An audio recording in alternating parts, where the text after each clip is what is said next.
Okay. Sounds All good. right. Welcome back. It is College Prep Roadmap Series Week 9. I'm so happy to have you back this week. This is my ninth week, and College Prep Roadmap is here for you, parents and students, to bridge the gap while our students are working from home and while we're trying to recover from this pandemic. So today's topic is testing. I have an amazing guest speaker from Prep Expert, Sean Patel. Now, before I go any further, I'm just going to put it out there. Shark Tank is one of my favorite shows, and Sean was lucky enough to be on the show and partnered with a shark. So he's going to get into that. But I just want to talk a little bit about testing in general. As a high school counselor for 28 years, and now I'm an independent counselor, the one resource that I would remind my parents to invest in was test prep. I always thought that it was a win-win. You get the best return on your investment, not only to crack the code SAT and ACT, but also use some testing strategies for the classroom experience. So it was always one of those things that I've always believed in, but now things are crazy. Testing is a hot topic.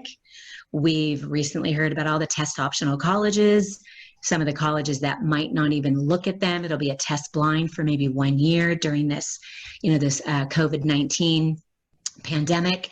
So I thought it was perfect to have Sean be our guest. So Sean, thank you so much for taking the time. You're a busy businessman, and but it's important that parents and students understand the benefits for test prep. So I am not going to go into too much detail, except for I would love to know what inspired you to create your business, how you got started as a young student in high school, trying to just get to college and open up doors for opportunity that led you to this amazing business right now, today, in the year of 2020. So, Sean, I'd love to have you get started on how this all started and take it from here.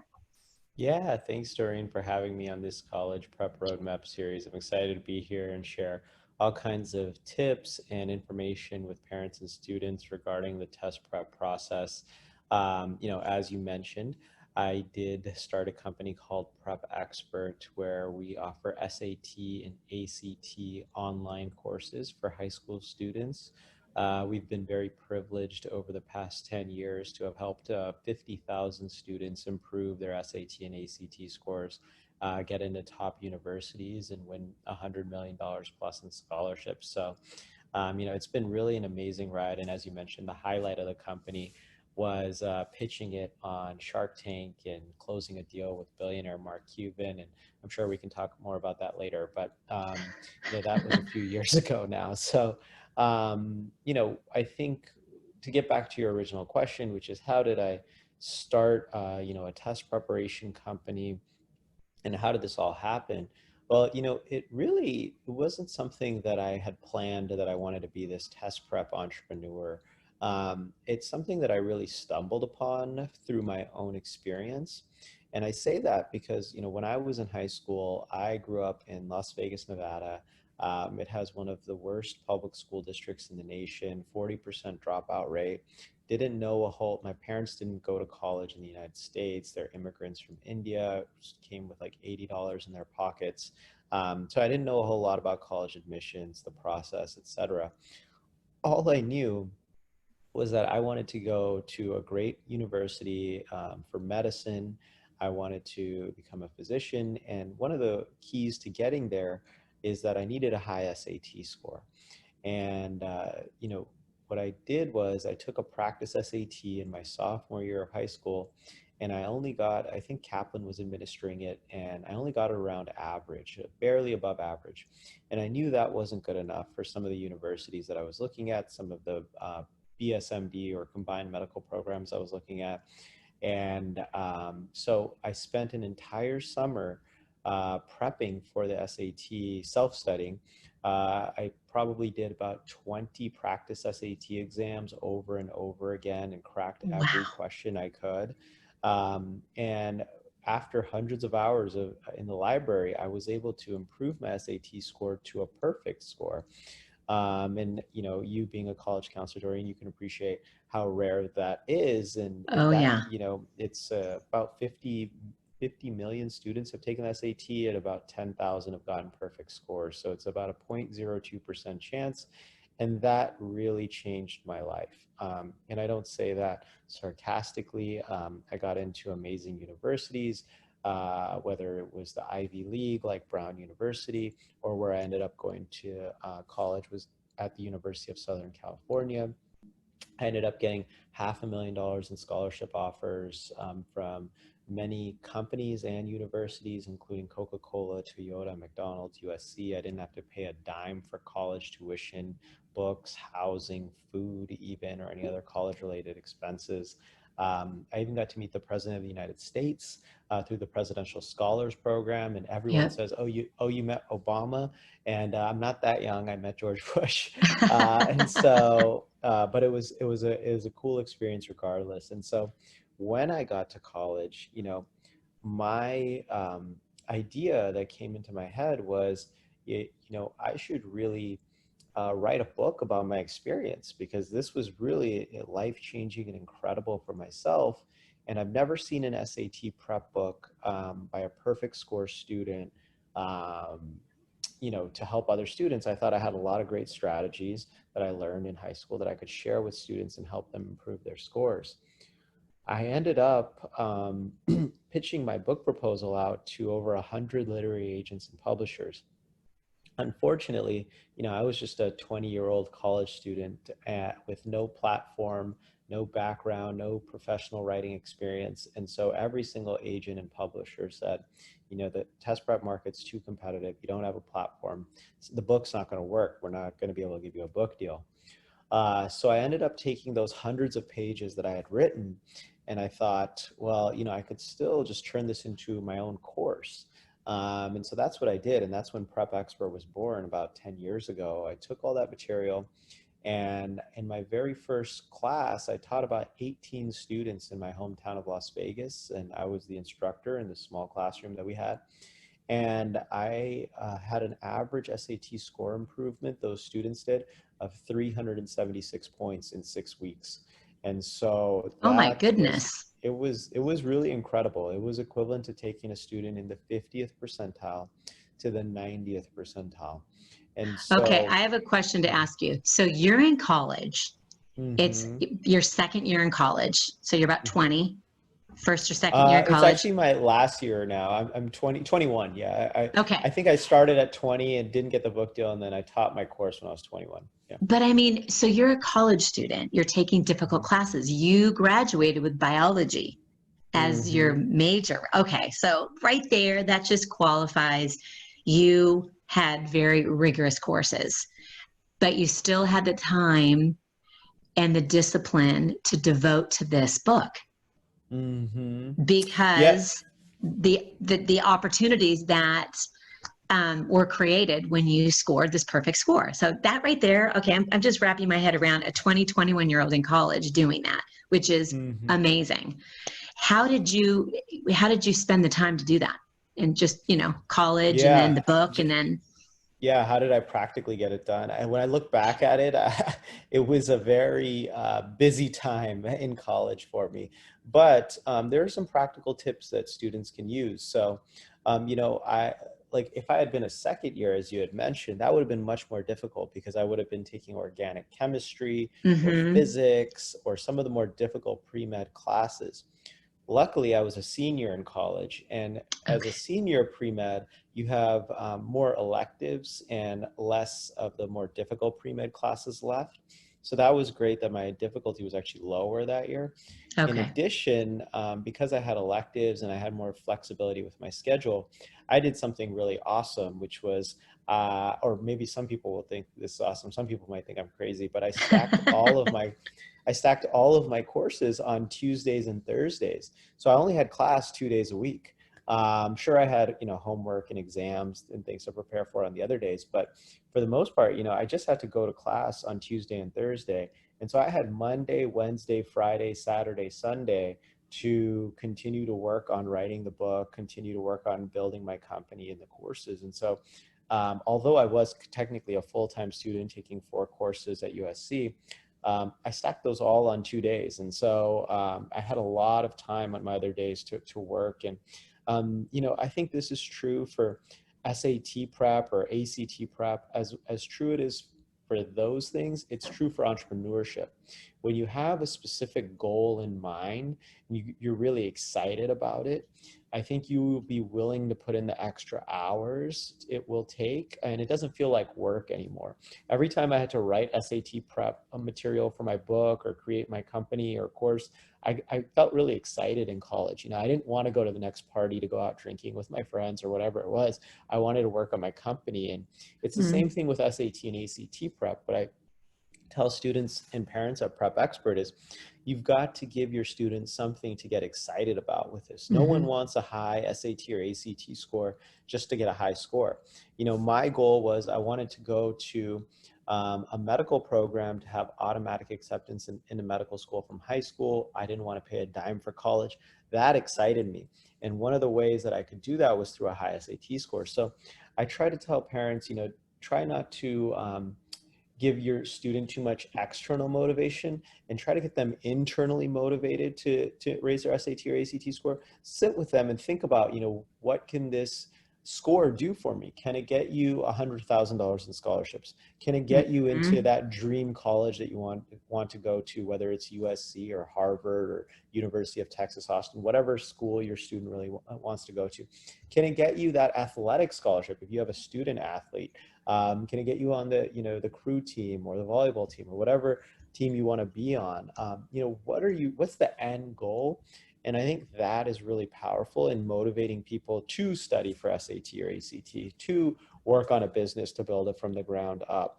And so I think you have to have that motivation by using the end result or the end goal in mind, to avoid sort of the all the other distractions of life. Now, I completely 100% agree. It does have to come from the student, because working as a high school counselor, there are a lot of times my parents are more excited, more invested, and the student sits back and goes, she'll take care of it, or he'll take care of it, meaning the parents. So it really does have to come with it. Now, when you bring up the word test prep or SAT, ACT, and you're in a group, in a room with, a group of parents, it creates anxiety. I mean, it truly is. The student can go to class, do their homework, be prepared, conscientious, disciplined student. But when it comes to testing, you hear this all the time. My student doesn't test well. My student has test anxiety, things like that. Can you speak a little bit about that type of student and what your advice, your behind the curtain secret is for them to engage and do well? Yeah. Absolutely. I think that is most students' stories, including my own. I was a great student. I had straight A's, but like I said, on my first SAT, I only got a little bit above average. And so I think that's the case for many students, is that they don't test well for a number of reasons, including test anxiety. But I think the biggest reason is lack of preparation. I think that I saw a quote recently, I think Oprah said it or something, but she said, success is where, or luck is where preparation meets opportunity, right? And so really, no one is getting perfect SAT score because they're just lucky. It's because they prepared for it, and it doesn't even have to be perfect. For, this as a counselor, but high school courses, I still don't know why, but they just don't teach to the exam. They don't teach you for the SAT. They don't specifically prepare you for the SAT or the ACT.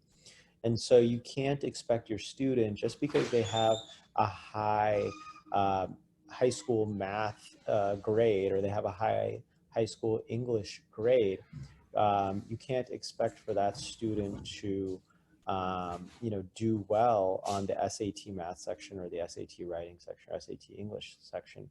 And so, my advice to them is you have to prepare. The more you prepare, the less anxiety you will have for the exam. That happened to me. because you know what to expect. And parents cannot rely on high school to prepare their students for these exams. You have to prep outside of it. I wish high schools did teach to the exams, but it's against their ethos to teach to the exam, but that's why companies like mine exist. True. And that's why we refer to companies like yours. Now that's a great kind of a pivot. Yeah. So this is you brought up something that I'm going to pivot. I've worked with many, many parents, and they have always asked me, when is the best time my student should prepare? So I would love your answer on that. And then also, do you recommend students to have completed certain courses so they have that knowledge before they test prep? Yeah, so this is a great question, and one that I think there's a lot of misinformation out about. Okay. Specifically about when students should take the SAT or the ACT and start their preparation. The traditional advice that's been handed down by so many people is that students should take the SAT or the ACT in the spring of their junior year. I hear that all the time from so many people. And, I actually I think that's one of the least favorable times to take the SAT or the ACT. Okay. And the reason I say that is because spring of your junior year is perhaps one of the busiest times of high school. You've got AP exams, you've got final exams, you've got prom, you've got extracurriculars, sports, regular high school courses. And so to then try to ask the student to squeeze in the SAT and the ACT means that they're probably not going to have enough time to dedicate to prepare for it. In addition, if you wait to prepare for the SAT and the ACT until spring of your junior year, you've completely missed your opportunity at the PSAT, which happens in October of your junior year, to qualify for national merit. And so my recommendation is that students should, the best time, if I had to pick one time that a student could prepare in their high school career for the SAT and the ACT, it would be in the summer between their 10th and 11th grade year. And the reason I say that is summer is the most popular time students prepare for the SAT and the ACT because it's the time that they have, it's the part of the year that they have the most time to do it and they can actually focus on it. And so, it's not an easy thing to do SAT and ACT prep, and you have to dedicate a lot of hours and be focused. And so summer is a great time to do that. In addition, if you prepare the summer before 11th grade, you will be also preparing for the PSAT because the PSAT is really just an easier version of the SAT. It has no essay. The math is easier. You have more time per question. And so, my recommendation would be prepare the summer between 10th and 11th grade. You will kill two birds with one stone if you take the October or November SAT and you take the October PSAT. And then in terms of coursework that you need to complete before the SAT or the ACT, I know there's this myth out there that you have to take now trigonometry for the SAT because they increase the level of math. The truth is there's only about 1 to 2 trigonometry questions on every SAT. Any good prep course like Prep Expert is going to teach you what you would need to know, the very basics of trigonometry. So you really just need Algebra 2 by the time you're preparing for the SAT. And you don't even need that much Algebra 2. You just need algebra, which most students take by the time they're in 8th or 9th grade. Okay. And you know what? You hit it right on the head. Math always is the subject that I hear. And you know what? I'm guilty. When I would counsel my students and my parents, I would say, it depends on where you are in your math. If you're in pre-algebra as a freshman, and then you're going to take algebra as a sophomore, and then geometry as a junior, your schedule for testing is going to be much different than a student, that maybe starts out freshman year in either algebra or algebra 2, etc. So again, I don't want to compare. Students need to stay in their lane, own where they are, You know, if that is a subject that's a little bit more challenging, I would say up the hours and the tutoring and really master that so that you can become a little bit more confident in the subject matter. But I'm glad that you did bring, you know, you brought that up because Algebra 1 and geometry, that's really the bulk of it. And then Yes. by taking a prep class. Now, you know, do you guys review certain math formulas like you mentioned about the trigonometry? Are you going to touch on that? Can you tell me a little bit about, you know, what you cover in your classes? Yeah, absolutely. So we do expect that students have a good base understanding of algebra and geometry coming into our courses. So what we're not trying to do at Prep Expert is just regurgitate what students already learn in high school. What we really teach are 100 different test taking strategies that you wouldn't learn in high school that are going to help you on the SAT and the ACT. And so there is one exception to that rule where we do touch a little bit more of the content side of things for the trigonometry section. And the reason for that is because trigonometry is the highest level of math on the SAT, and it's important that students understand what questions to expect, especially if they haven't taken a trigonometry class before. So we do teach that content specifically. We do basic reviews of geometry and algebra, but Okay. really we're teaching it more from the perspective of how to solve these questions in a multiple choice format, rather than how, you know, the basic building blocks of how to do an algebra question or a geometry question.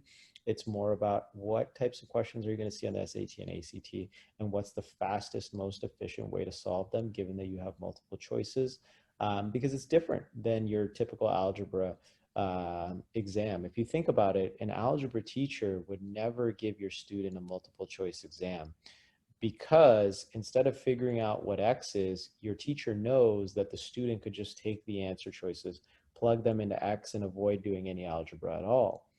Well, the truth is that's how the SAT and the ACT work, is that you can avoid a lot of the algebra by using the answer choices to your advantage. And so we teach a lot about how to game tests in unconventional ways that your algebra teacher would never teach you. Okay. Um, I've got several questions that are just very much driven if I was a parent, because I know viewers are going to be watching and they're Mhm. going to have similar questions. So let's talk about the different types of students. So it's not a one size fits all.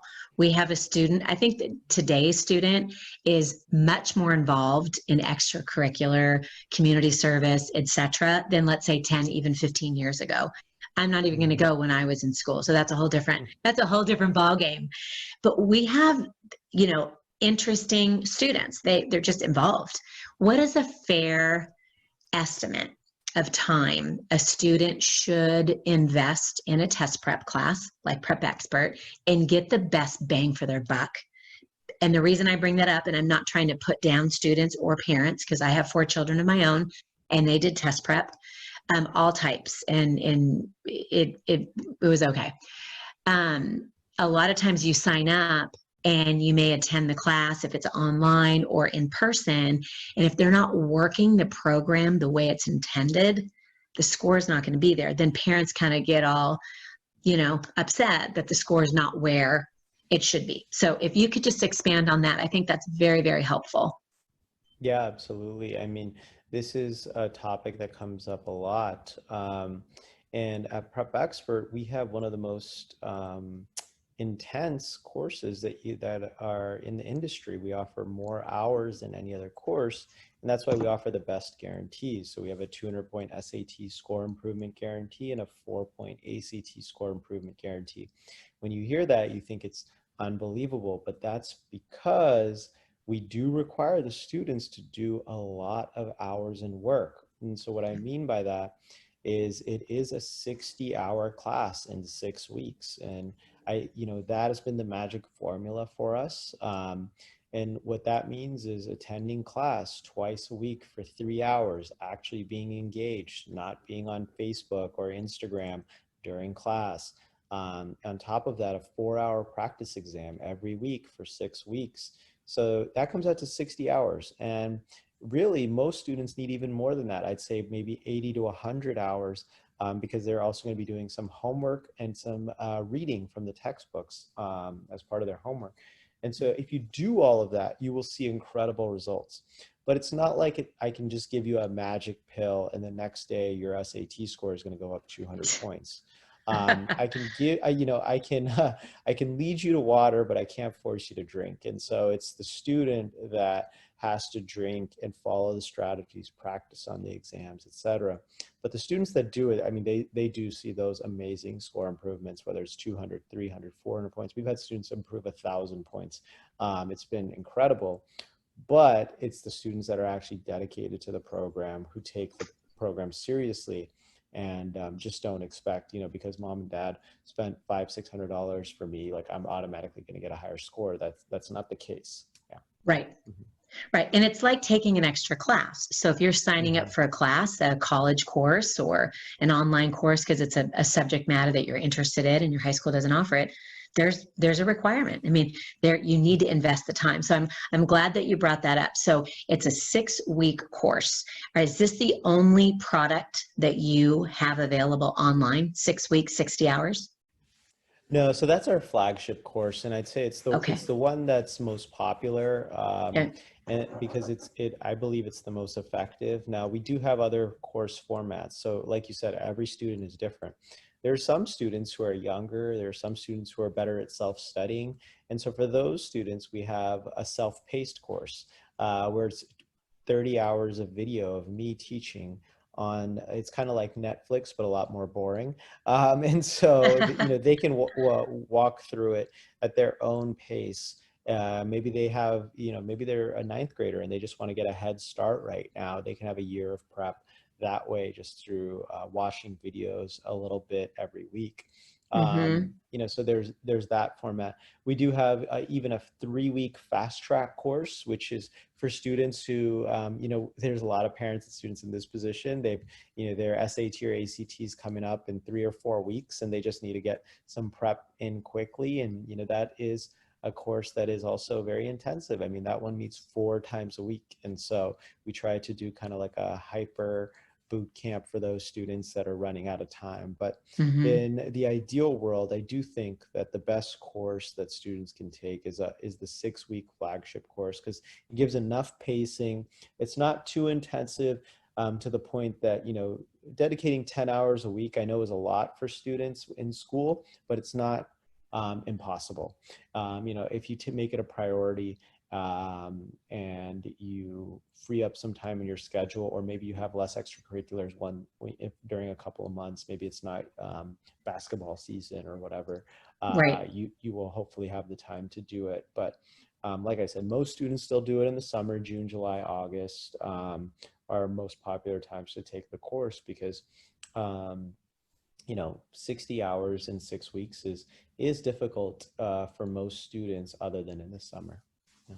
Well, and you know, summertime, as you mentioned, it's not as demanding. Now, students that are going to be signing up for classes and they want to stay busy because school's not happening, well, a choice would be test prep. And I honestly look at 6 weeks. Okay, it's just 6 weeks. And if you work it right and you do it the way it was intended, it was the way it was created, you Mhm. may only need to take it one time. I mean, that may be, you know, I mean, I know study shows and data shows that the first time is one score, and typically your Yeah. second test you will improve. Mhm. Can you just tell us a little bit about why that second test you tend to score a little bit higher? Is there a reason? Yeah. Is there any like?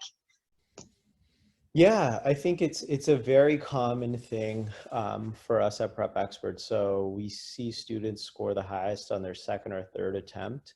You know, our score guarantees, whether it's the 200-point SAT score guarantee or the 4-point ACT score guarantee, it is from official scores. So that means it's either from their PSAT practice that they took in the 10th grade, which most students have, Mhm. or it's from a previous official SAT score that they took.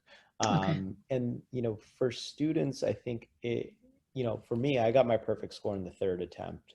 And I think Okay. that you do see increases in improvement by taking the test multiple times, mainly because if you're a student who is prone to test anxiety, and people will be surprised to hear I have test anxiety, you know, Okay. I think that taking a test multiple times gets you used to what to expect on test day. Everything from what to expect in the morning, what to eat in the morning, how the test center is laid out, where you're going to be sitting, where the bathrooms are, everything like that is actually very important and can bring your mind to some level of ease for your actual test day. And so it does often take one or two testings before you will get used to it and feel comfortable and calm on test day to do your very best. And that's just the reality of it. You know, we tell parents and students all the time, it's not often that students are just going to score their very highest potential on the first test. It does happen, but typically we're looking at it as a second or a third administration where we're trying to get their top score. You brought up something that I think is important, and I appreciate that. And you take the test for the second time, take it at the same test center. You know, Mm-hmm. don't go to a different test center, because you want to you want to become more familiar. And that first time, it's kind of deer in the headlights. You get there early, you got your, you got your ticket, or you're ready to go. But the second time, you know what time you need to be there. You're a little bit more relaxed. You remember what building you have to go to, what room you'll be going to. You test it on the right side. Maybe you want to go on the left side, or you want to stay on the right side. And you know where the bathrooms are, and you know what to bring, a snack or your water or things like that. So I do think that that really helps put students at ease. And when we're comfortable, we perform better. When we're uptight and we're not sure, we're guarded, and there's just that angst feeling. And I really appreciated you saying that, because when I've talked to students, I'm like, just stick to the same test center, go to the same school, and it just kind of makes things, a little bit easier. Yeah. They're very different. Every test center is very different. And so switching test centers is a big no-no if you can avoid it. Obviously, sometimes the test center is full and you can't get back into the same one. But Right. if you can try to take it to the same test center, it will make you much more comfortable on test day. Yeah, for sure. I'd love to get your thoughts and ideas with this recent change in testing for the class of 2021. I know you probably have phone calls and emails and text messages. And when you see maybe the big announcement, and they're gonna, they're looking at phasing out in the next 4 or 5 years and maybe coming up with their own test, who knows? Again, Mhm. that we'll see. But in terms of parents, when they're looking at all the social media and it's stating that current junior class for next year, test optional, Mhm. where do you see the test prep companies going? And what message can you send to the parents with regards to test prep, and also how it's attached to scholarship money, not only admissions? If you can expand on that, that would be great. Yeah. I think that the media has really fueled public sentiment over, thinking that SATs and ACTs are going to go away and not be as important. I will tell you, as the owner of a test prep company, that is not the case for a couple of reasons. The first being, you touched on it earlier, Doreen, which is scholarships. So I really believe that the value of a high SAT or ACT score is definitely in college admissions, but even more so in college scholarships. And the reason I say that is, as you know, it's becoming a real crisis in our country about student debt, and it's hitting $1.6 trillion. And so I tell students, one of the ways that you can really pay for a large percentage, if not all of your education, is through a high SAT or ACT score. And scholarships are still going to be considered based on students' SAT or ACT scores. Even in the New York Times article that came out last week about the University of California dropping the SAT and ACT, it specifically stated they will still be using it for scholarships.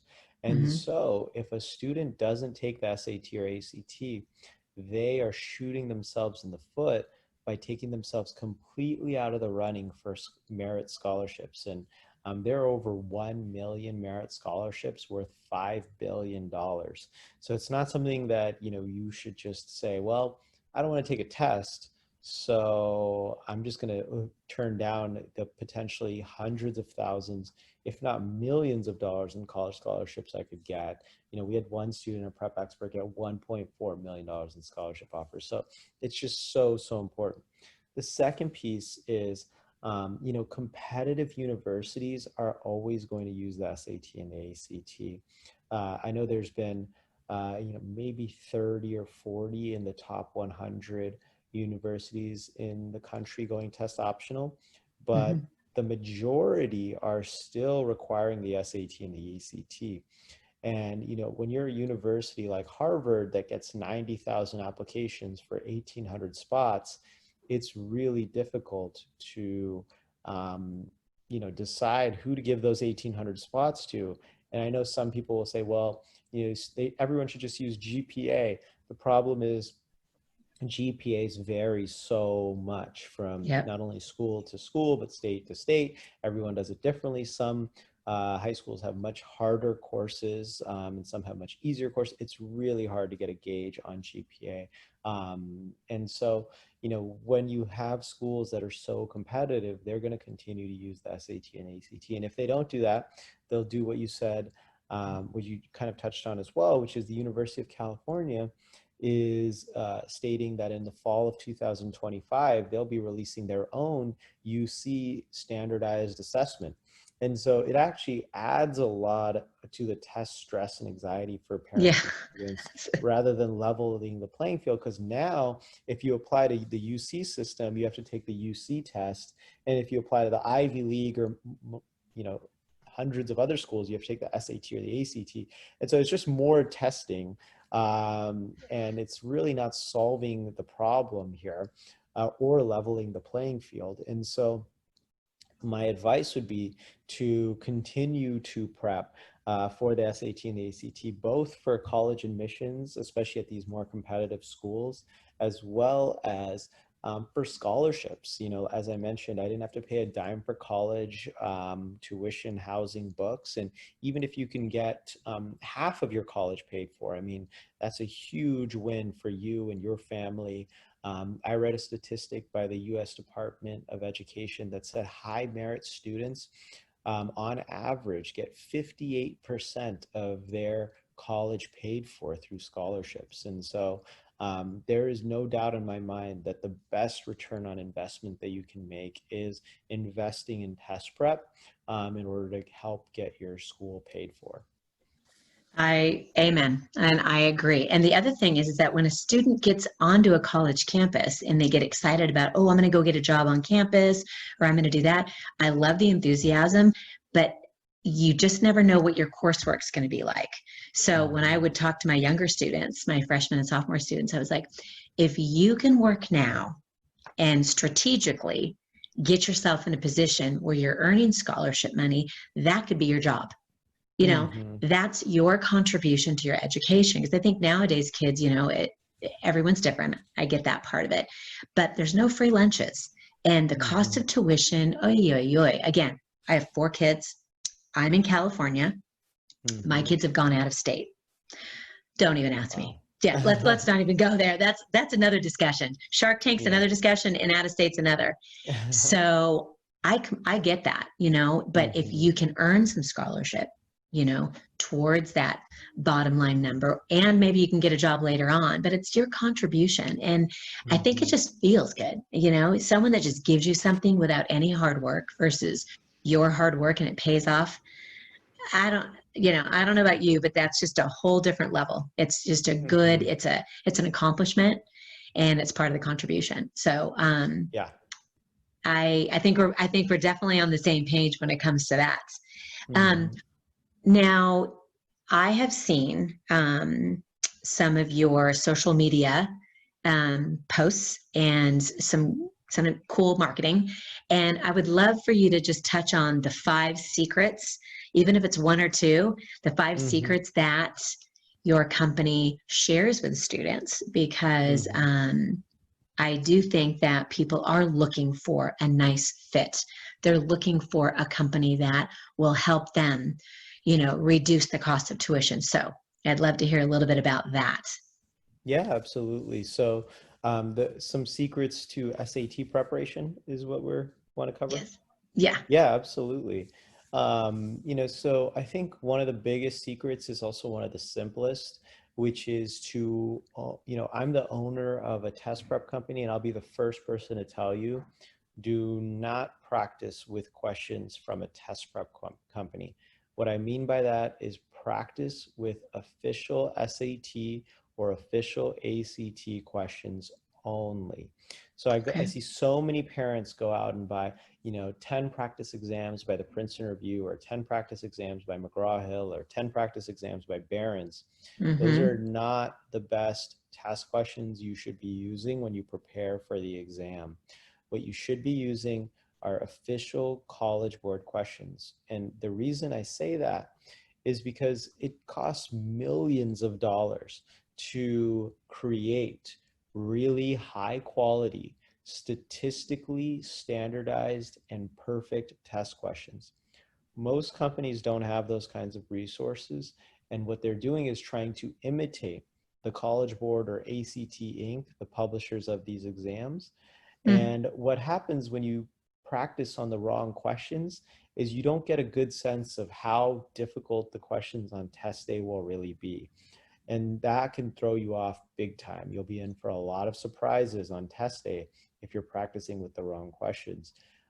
In fact, the SAT and the ACT, they often release questions that were used on previous exams. And that's very, very helpful to the students and test prep companies like ours. And so what we do at Prep Expert is license official questions only to help our students prepare for these exams. So Okay, I'm gonna yeah. ask you a question. Sorry, don't want to interrupt. So if a student, a sophomore parent is watching this and they want to get access to those types of questions, do they go to the College Board website if they want to Mhm. start early and just take a peek at it? Where would they go? Or the ACT website? Yeah, so they should go to collegeboard.org has them, Okay. as well as Khan Academy. Khan Mhm. Academy as the Mhm. free SAT prep, but they also have the only College Board questions along with collegeboard.org. And then you can also go to ACT, I think it's act.org. Mhm. Just look up official ACT questions, and they've got the official practice exams and questions. But Okay. that's what you should be using. So what I tell students is you should use perfect questions, which are created by the test maker, with perfect strategies. So that's where companies like Prep Expert come in. Mhm. And what we teach are real strategies to help students improve their scores. So I'll give you a couple of quick, easy ones for parents to understand and kind of get a sense of what we teach at Prep Expert. So one really simple one is on the SAT writing section or the ACT English section. The word being is always incorrect. And that might sound so simple, but it's really powerful for students. And the reason for that is because the word being always creates passive voice, and the SAT and the ACT hate passive voice in their grammar questions. And so it's a really simple rule that will help your student get just 2 or 3 more questions correct, but they'll avoid the word being, and boom, they've got the right answer, because being shows up a lot. You'd be surprised on the SAT and the ACT on the grammar section. And, I could go and teach the student, here's passive voice, here's active voice, and go through all these different things. But if they can remember this one thing on test day, which is, Sean told me being is always incorrect, and it helps them get 2 or 3 more questions right on the English section, guess what? That's an extra 50 points to your SAT score. And so it's such things like, Nice. yeah, so it's very simple. Um, the second thing that I think that would be um, good to share with viewers is a math strategy, because everyone wants to know math strategies. Yeah. And so one that I developed in high school, which is really simple, is called plugging in numbers. And what I mean by this is that students that struggle with algebra often have difficulty because they are trying to they don't do well thinking in abstract terms like x and y. And so this is a strategy you can use on so many SAT math questions and ACT math questions. which is instead of thinking of it as X, plug in a simple number. And the number that I love to plug in for X is 2. If you make X 2 in all your SAT and ACT algebra questions by plugging in 2 for X, you will be able to find the answer like this, because you're starting to work with real numbers rather than X's and Y's. And Mm. that will help you quickly figure out the answer. And obviously there's a lot more to this, and I would need a whiteboard, et cetera, to show you examples. Right. But the basic concept is plugging in numbers means take out the abstract variables like X and Y and plug in real numbers like 2 and 3, and that will make it very concrete and tangible, and help you solve questions so much faster on the SAT math and the ACT math sections. Well, and this is what students need to hear because, again, that ACT and SAT acronym, it's just that it immediately creates that, oh, I can't do it. And then when you Mhm. sit down and you're relaxed and you go, you know what, Betty, the X, we're going to get rid of the X and we're going to pop in the 2, insert the 2. And it's like, it starts to make more sense. And so I Mhm. love those like do it your own, do it yourself, kind of remedies. And I think the best part of this, Sean, besides providing another resource, because I'm a big firm believer in just helping students be confident, be the best that they can be, and have access to resources. But it's you did this on your own. So Mhm. it's organic. And I think that's kind of the story. I kind of fell in love with that story because you can go hire this person and spend a $10,000, take a $10,000 class and learn from whomever, but you did it by yourself. So Mhm. you went through these steps and now you're able to share what you taught yourself, and that just becomes a little bit more real. Yeah, I think um, that's what resonates with a lot of students in our courses is, if you go to a Princeton Review or you go to a Kaplan, a lot of times the curriculum is written from the perspective of an English PhD or a math PhD. And the math PhD isn't going to teach you to avoid algebra. They're going to teach you to how to do algebra. The English PhD isn't going to tell you that being is always incorrect. They're going to teach you about active and passive voice. And so what I tried to do with our Prep Expert strategies is make it really relatable to high school students, and really simple. Because at the end of mm-hmm. the day, I was that simple high school student that just needed easy to remember strategies to game the test. And so, that's what we've been teaching at Prep Expert for the past 10 years. It worked well, like you said, for myself, and now it's worked well for 50,000 students, and hoping, we can get to that 100,000 mark soon enough. Yeah. Oh, that would be so amazing. My questions you've answered. I just again, I'm just happy to provide this resource for my viewers. I would love to ask you if there's any upcoming special or anything that you'd like to promote, because school is coming to an end. Summer is Mhm. right around the corner. We talked about summer, and right now with so many restrictions in terms of staying at home or social distancing, etc., I think this may be the opportunity for our students to get a jump start on test prep. So if you have anything to share with the viewers, I'd love for you to Yeah. let us know. Absolutely. I mean, so for parents out there watching that have that high school student, especially right now at home in quarantine, I think there's no better use of their time than investing in a SAT or ACT prep course online this summer with Prep Expert. We have hundreds of schedules and course types available. You can view them all at prepexpert.com. They do cost between $600 to $800, which comes out to about $10 to $13 per hour.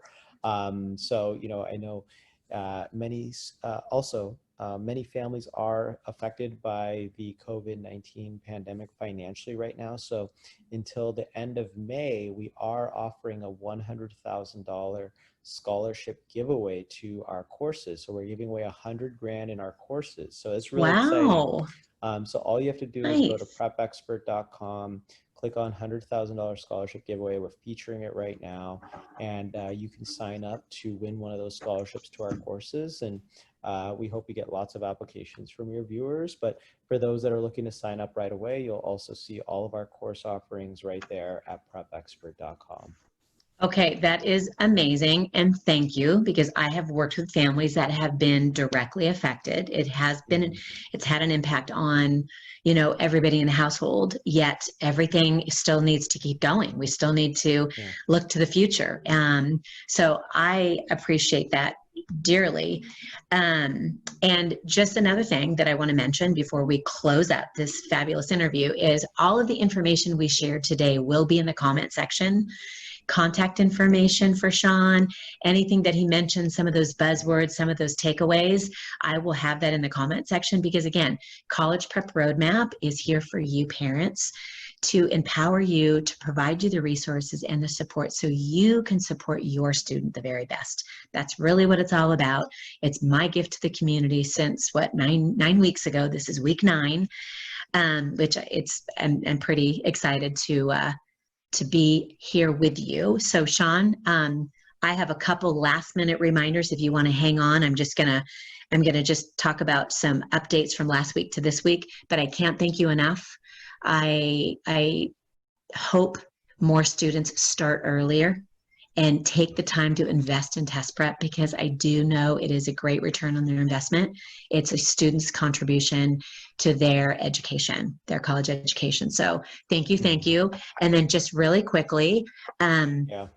ACT will be making their announcement hopefully this week. They're supposed to be making an announcement this week if the June ACT will still be happening or not. Poor Hmm. students have signed up and they're waiting and dragging their feet. I know you're probably helping prep those students. Yeah. So, have you heard anything? I have not heard anything officially from ACT. It was supposed to be this week somehow or sometime. Yeah, I haven't heard anything just yet. I imagine that they're going to do it at the end of the week, possibly even Friday, because they did promise that announcement this week.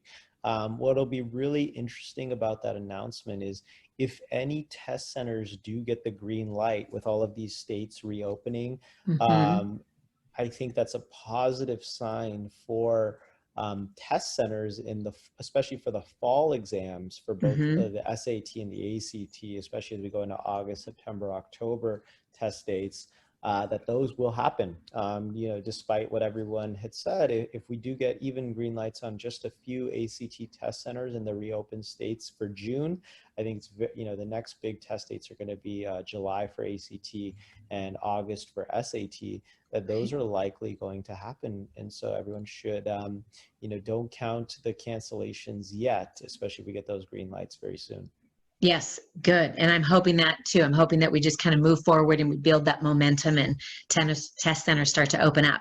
Mhm. Um, AP makeup exams, students that had some issues submitting and logging in for the AP, you already had your window to request for a makeup test.